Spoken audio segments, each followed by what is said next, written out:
wow, that's an interesting Les Paul. It's got black binding, it's a gold finish, you get a little bit of white, a little bit of black, some stripes going on. Our humbuckers are looking a little bit strange, almost Gretchen style, and then somebody scribbled all over it. Apparently all the members from the band Rooney. So perhaps that would get someone excited. Honestly, I'd never heard that band name before, but I am familiar with a couple of their songs. So it's like a weird promotional guitar or something. We've seen a lot of these on the show, but my friends, this one gets even stranger. So first off, we've got our metric bridge, so that tells you it was likely made overseas, but look at your knob orientation. It is the opposite direction of what it normally is. Typically, these knobs are in the higher position as compared to these. But my friends, the weirdness hasn't even begun yet. Look at this fretboard. What is this inlay? It is literally the Epiphone logo. Why? Why would you do that? It's actually kind of cool because of how bizarre it is, but we even have the black binding on the neck that works really well with the yellow Diablo finish. But then you get to the headstock, it's also plastered with Epiphone on the truss rod cover and even your main logo, but this headstock shape is not right for an Epiphone. It says clearly in the description, not an Epiphone. Fake Epiphones are 100% a thing, but this one's just like trying too hard to be something that it shouldn't have to be so convincing to be. But we're not even done yet. In case you missed it earlier, EPI. There's another Epi hidden on this guitar. That's just absolutely ridiculous. They've got it marked down to $300. If you could verify these signatures, I'm sure this is worth it just as a conversation piece. When you flip it over to the back, surprisingly, it is a set neck, so not one of the cheaper bolt-on designs. Now, I can't tell you how many pieces the body would be because it's all hidden underneath the gold finish. This one was just so weird I had to share, because we need to thicken the plot even more. This appears to be a Gibson version of an Epiphone Gibson promotional guitar, the Gibson Hummer. No, we're not talking about the hummingbird and shortening things here. Read it and weep on a real COA. There was a Les Paul Hummer collaboration. You know, those really big gaudy trucks. And here's what it looked like. Does this start to look familiar now? So you've got the grill going on here, but it normally says H-U-M-M-E and then you can't see the R. So they took this and modified it to say Epi, and then instead of having the Hummer branding, they decided to go for the whole Epiphone thing. According to this reverb listing, approximately 100 were made. I kind of doubt that. That seems like way too many, but who knows? Could have been a promotional thing where you buy a Hummer, you get a free Les Paul. But as with most promotional guitars, sadly, not mother of pearl inlay, you get the ugly looking pearloid stuff. Check out your strap buttons on these things, which I'm sure ties into the car somehow. But then the side profile shot shows you, again, we've got the black binding on these. Ah, cool, locking Spurzle tuner stock from the factory. And this one had a flight case. I like the way that this one's aged on the headstock though. And cool, they did number what they were, so this one is 2. I wonder if it's like the Donzi Les Pauls, where they set out to make that many, but maybe they didn't actually get all the way there, or do collectors really just hold on to those things? So there you go. One of the more interesting knockoff Gibsons that I've ever seen. At least they made it unique.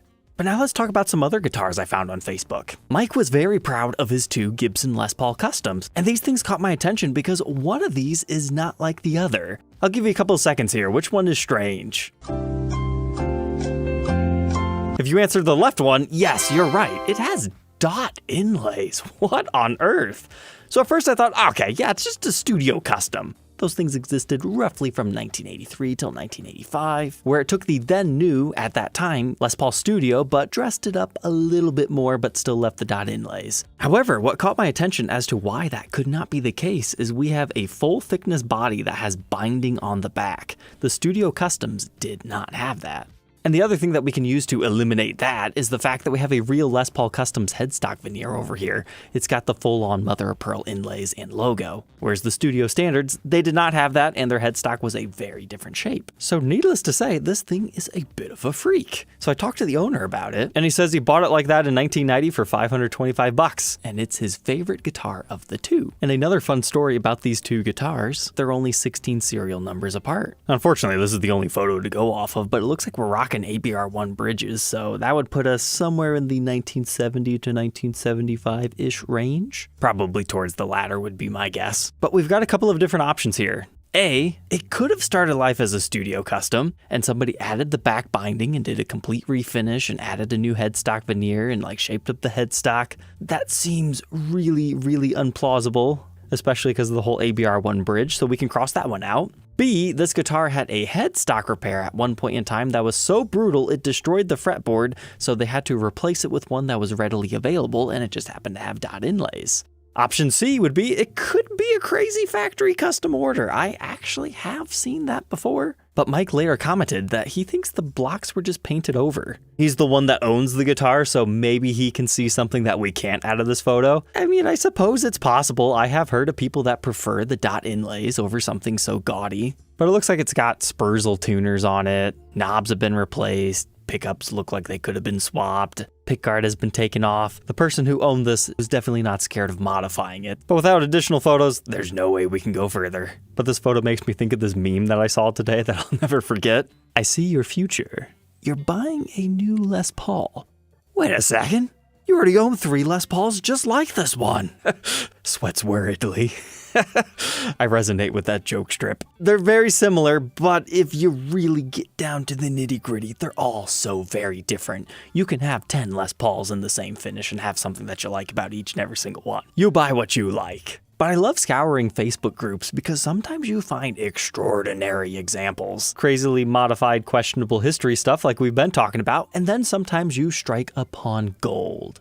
Denny here shared this gorgeous wine red Les Paul custom. He's made a whole bunch of different modifications to it, but it still retains the 3-point bridge, which is a nice feature that was very, very briefly used in about 1982 through 1983. But normally wine red customs don't really do much for me, but this one is different from the rest. Denny's Les Paul custom has a figured mahogany back. That is really rare in this era. I have seen it a few times, but just look at that. That's insane for an 82 custom. In the late 90s, sure, you find the quilty and flame backs, and 2000s, you've got like my Les Paul standards that I've documented that have the quilty and or flamed, and it's just luck of the draw. It's not a spec, unless you've got a super custom that has a figured back, but that is maple. But this is just really straight pinstripey flame all on a one-piece mahogany body. That's just absolutely insane. And I love this cavity photo shot. It proves to you that it's not just a veneer somebody put on it. Definitely wouldn't mind adding that one to my collection because that's an extraordinary ordinary. But on my show, I talk about extraordinary ordinary examples, and then I talk about stage 4 guitars, when they become so beatenly decrepit that they start to become worth more because they've got a vibe. But Gustavo is sharing with us today Moldy, a 1969 Gibson Deluxe. Except for it doesn't look like anything like that anymore. Here's what it looks like. I don't know, we might need to invent stage 5, because that is just some insane greening. Apparently the bronze powder within the original gold finishes, it will turn green when it's exposed to the elements. So if there's a way for moisture to wick in there, it will, and then it oxidizes, and then we get this effect.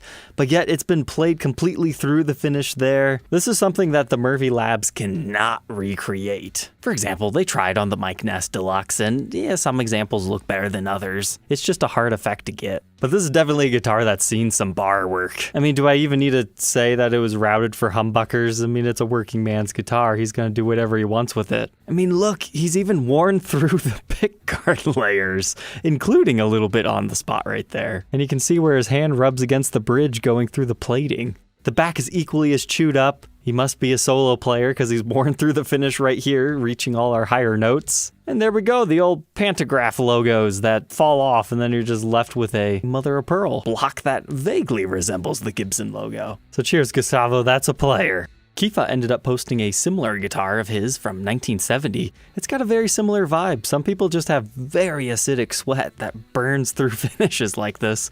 But what I like about this guitar is it's been modified even further. Not one mini toggle, but another one right under that one. And a well-deserved refret. But speaking of modifications again, we've got one last one to feature tonight. Simon was asking some questions about this Les Paul he had recently gotten. It's red all over and blacked out. So let's see if we can help him, because most Gibson Les Pauls don't look like this unless you're talking about a chambered Blackout from 2018 in Stallion Red. So first off, let's look at our knobs. These are very aged, but you need to look. It only goes to 5. So 5 to 0, then 0 to 5, and you've got 2 of those, and then this one goes to the traditional 10. That would be used on the Les Paul Artist model. It had the built-in Moog electronics. So now when we come over here, this makes a lot more sense. That's actually factory mini toggle switches for your compression expansion. I think the other one was of brightness. However, they added another location right here, moved the original mini toggle down, and then added another one there, maybe for coil splitting, I'm not sure. We've got a TP6 tailpiece, except for the fine tuners have been replaced with something that probably works a little bit better. Our bridge is still original, although upside down, but it has the sustain sisters. That's what makes the bridge look larger than it is, because it's a big brass block that inserts into the guitar. But now looking up here, instead of a toggle switch, we have another knob. That could be a number of things. I can tell it's been refretted, and Artist came in a few different colors, but none of them were red. And judging by the style of finish checking, nah, this is definitely not factory original finish.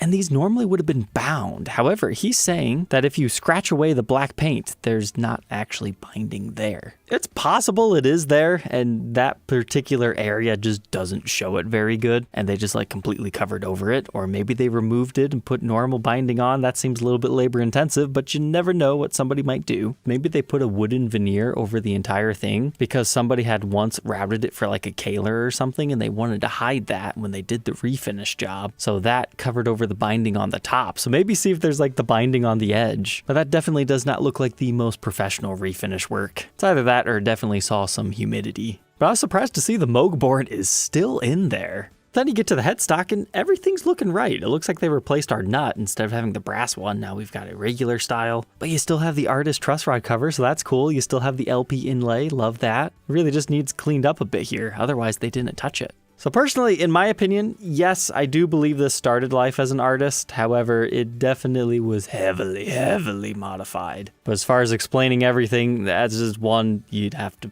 probably find the owner who did it. All right, Troglodytes, I hope you enjoyed the fun tonight. Don't forget to like, comment, and subscribe, and we'll catch you tomorrow on the next one. Take care.